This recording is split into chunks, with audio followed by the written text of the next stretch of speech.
12.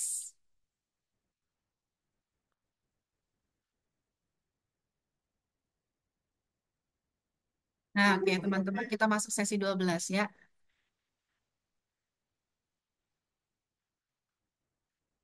Wait. Sesi 12. Nah, ini internasional. Jadi strategi keuangan internasional. Oke. Jadi di sini kita akan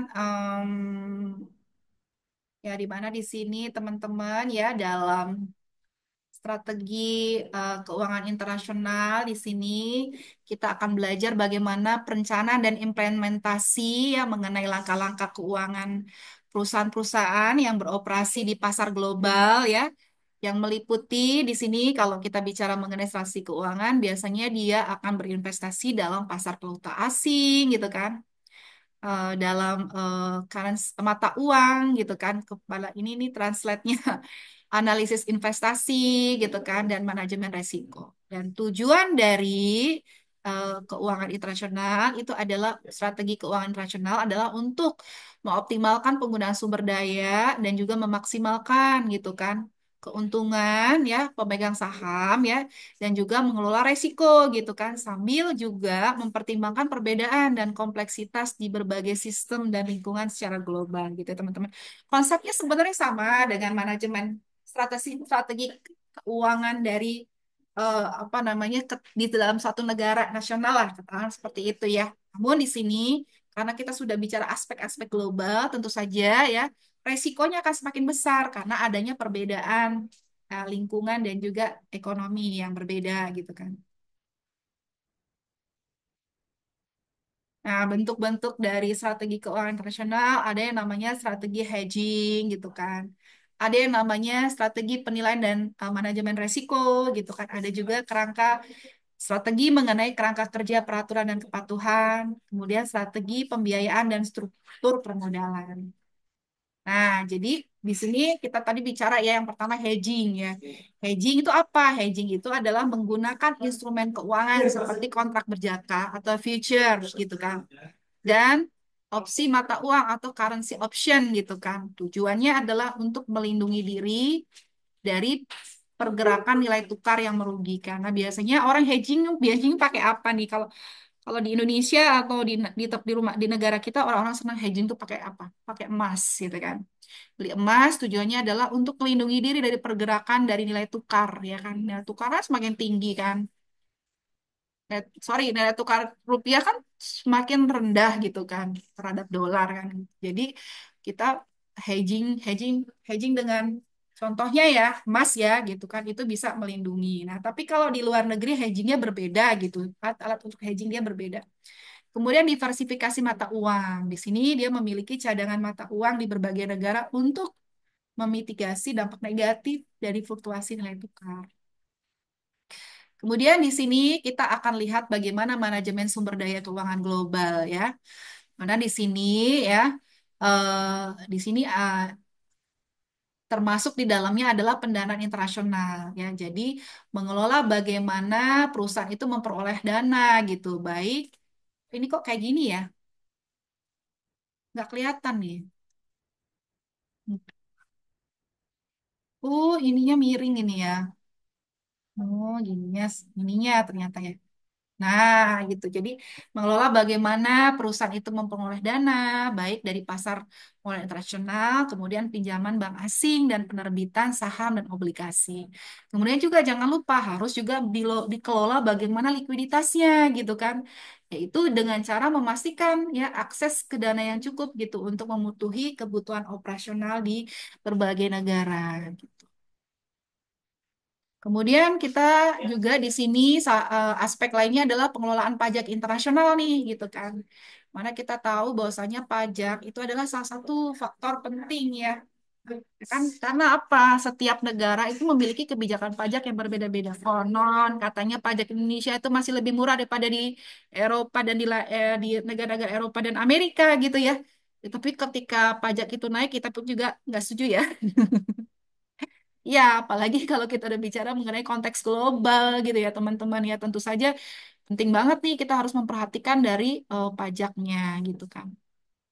Jadi strategi pengelolaan pajak seperti apa? Contohnya transfer pricing gitu ya.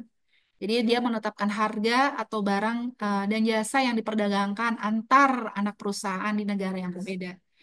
Nah, kemudian juga penghindaran pajak internasional, di mana dia akan memanfaatkan perbedaan tarif pajak nih antar negara-negara. Tujuannya adalah untuk mengurangi beban pajak secara keseluruhan.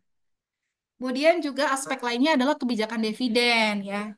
Di mana di sini ya untuk pembayaran dividen gitu kan strateginya adalah menentukan apakah keuntungan itu harus dibayar sebagai dividen gitu kepada pemegang saham atau disimpan sebagai investasi lebih lanjut. Nah, ini pun juga ya eh, kontroversi nih.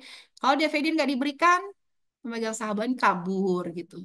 Tapi kalau diberikan semua, kita nggak punya simpanan gitu untuk investasi lebih lanjut. Nah, ini butuh yang namanya strategi gitu kan. Kemudian ya, nah, karena kita tuh bicara global ya, ada yang namanya repatriasi keuntungan gitu kan. Apa itu? Yaitu suatu proses untuk memindahkan keuntungan yang dihasilkan di luar negeri ya, kembali ke negara asal dengan mempertimbangkan dampak pajak dan regulasi. Nah, analisis pasar internasional di sini meliputi kondisi ekonomi global, yaitu menilai ya bagaimana pertumbuhan ekonomi, inflasi, suku bunga, dan faktor-faktor ekonomi lainnya gitu kan. Kemudian juga memahami stabilitas politik gitu ya, dan peraturan yang berlaku, serta faktor-faktor sosial yang dapat mempengaruhi bisnis. Nah, dalam hal investasi internasional, di sini mencakup ekspansi global gitu. Bisa menilai bagaimana peluang investasi ya, dan investasi ke pasar internasional dengan tujuan untuk meningkatkan keuntungan dan diversifikasi resiko. Kemudian juga termasuk di dalamnya adalah evaluasi proyek internasional ya, di mana di sini kita harus memperhitungkan resiko dari potensi dari return ya proyek yang dilaksanakan di negara itu. Serta juga bagaimana sih kita evaluasi juga bagaimana peraturan budaya dan pasar yang berbeda gitu. Kemudian regulasi dan kepatuhan di sini kita perlu perhatikan bagaimana nih ya peraturan keuangannya gitu. Apakah dia mengikuti standar akuntansi internasional seperti IFRS gitu kan? Dan juga apakah dia memenuhi persyaratan pelaporan keuangan di berbagai negara sesuai enggak gitu. Kemudian bagaimana nih kepatuhan hukumnya gitu kan. Nah, harus kita kita kita cek ya, harus kita perhatikan ini ya. Jadi emang nggak gampang ya untuk bikin bisnis global gitu. Ini kita masuk ruang lingkup keuangan.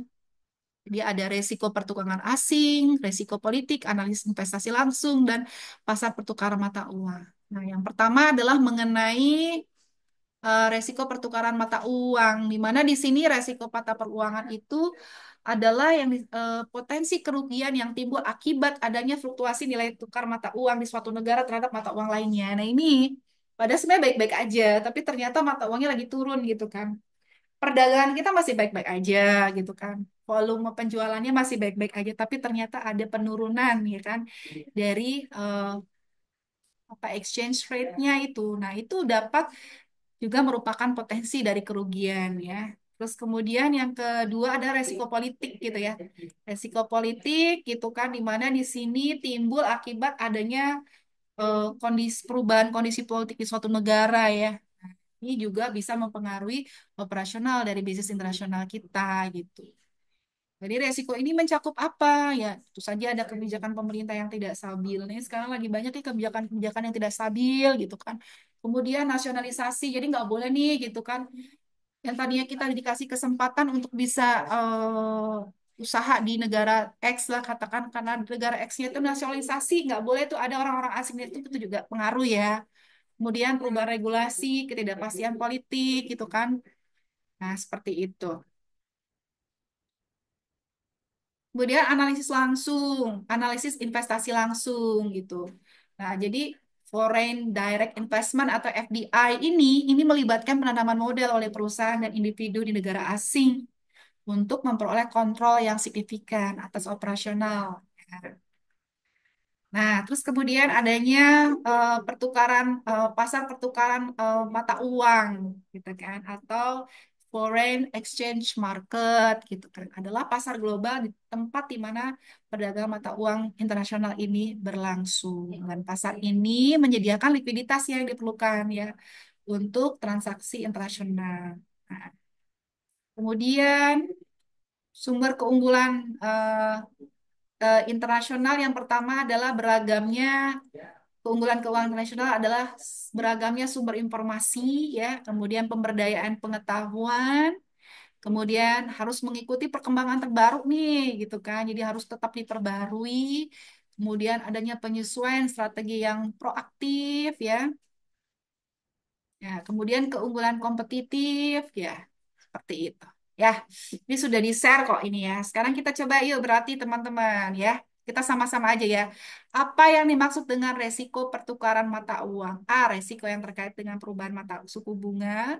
B, resiko yang timbul akibat fluktuasi nilai mata tukar mata uang. Risiko yang timbul akibat kebijakan moneter. Apa resiko yang terkait dengan inflasi? Jawabannya adalah B ya. Apa yang dimaksud dengan pasar pertukaran mata uang? Nah, tempat transaksi saham internasional, transaksi obligasi, mata uang asing, atau saham dalam negeri. Apa? Ya, mata uang ya. Namanya juga mata uang ya mata uang dong ya. Apa yang dimaksud dengan resiko politik? Resiko politik apa? Resiko yang timbul akibat perubahan kondisi politik suatu negara. Apa yang menjadi faktor utama dalam FDI? Faktor utamanya adalah keadaan politik nih, ya kan, dan ekonomi negara tujuan. Sambung nomor 5. Dalam konteks keuangan internasional, apa tuh yang disebut dengan arbitrase? Arbitrase? Arbitrase adalah proses membeli dan menjual instrumen keuangan ya yang berbeda untuk mendapatkan keuntungan. Apa yang dimaksud dengan transaksi spot? Transaksi pembelian dan penjualan mata uang yang diselesaikan dalam 2 hari kerja ya. Apa faktor yang mempengaruhi fluktuasi nilai mata uang? Yaitu perubahan dan permintaan serta penawaran mata uang. Bagaimana cara perusahaan mengelola risiko politik? Yaitu dengan cara, nah itu. Nah, mengenai masalah asuransi nih ya. Dari kasus yang kemarin lagi viral, masih viral adalah kebakaran di Los Angeles ya kan gitu ya. Itu kan semua jet set ya, tapi karena memang lagi chaos di Amerika ya itu asuransinya katanya denger-denger sih banyak yang nggak diganti ya. Aduh kasihan sekali ya. Itu ya. Ya, jadi ini just teori ya, tapi kenyataan itu bisa berbeda gitu ya teman-teman. Apa yang disebut dengan foreign direct investment adalah ini investasi langsung di perusahaan asing negara lain. Apa keuntungan utama di pasar pertukaran mata uang? Menyediakan likuiditas untuk transaksi internasional. Apa yang disebut dengan hedging? Hedging adalah membeli instrumen untuk mengurangi resiko nilai tukar.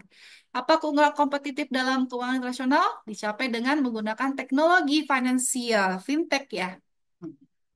Apa yang dimaksud dengan cross rate dalam pasar forex? Cross rate itu adalah kurs antara mata uang dengan dolar US ya. Ya, jadi selalu dengan mata uang dolar karena ya masih mata uang utama ya. Soft currency apa? Mata uang yang rendah dan rentan terhadap inflasi. Ada hard currency, ada soft ya. Jadi kita termasuk soft atau hard? Ayo. Kita masih soft ya, rentan banget ya. Kemudian bagaimana cara investor mengurangi resiko nilai tukar terhadap pasar forex? Ya, dengan cara hedging ya, seperti bisa emas ya. Kalau tadi kan dibilang emas sih kita perorangan, dia pakai kontrak berjangka gitu. Meningkat apa dampak dari kebijakan moneter yang ketat terhadap pasar forex adalah meningkatkan permintaan untuk mata uang domestik. Apa yang dimaksud dengan currency devaluation? Yaitu penurunan mata uang terhadap mata uang asing. Apa yang dimaksud dengan capital control? Ini ya. Apa tujuan utama dari forward dalam pasar forex? Nah, ini. Apa yang dimaksud swap? Ini. Oke, thank you ya. Oke, sudah ya. Ini Ibu mau tutup dulu. Kita foto bersama dulu teman-teman ya. Iya, Silvina. Iya, Silvina, makasih. Foto bersama dulu teman-teman. Nah, Mbak Dia nih, lagi ngantor ya Mbak Dia ya. Kayak yang lain, Mbak Ajeng. Mbak Ajeng juga lagi. Kerja ya Mbak? Nah, ini aku bilang nih, Mas Rakel. Mas Rakel panggilannya Rakel apa Reja? Bebas Bu, Reza aja Bu. Reza aja, oke. Syarisa, mau keluar fotonya? Yang lain masih mau Ditunggu atau kita langsung foto? Kita foto ya. Makasih banyak. Ya ada chat sebentar terakhir. Enggak apa-apa, Mada. Kita foto bersama yuk. 3, 2, 1. Oke. Baik, terima kasih banyak atas kesempatannya. Kita sampai ketemu minggu depan ya. Tiap minggu kita akan ada Vicon lagi. Terima kasih. Assalamualaikum warahmatullahi wabarakatuh. Makasih Bu. Waalaikumsalam Waalaikumsalam. warahmatullahi wabarakatuh. Terima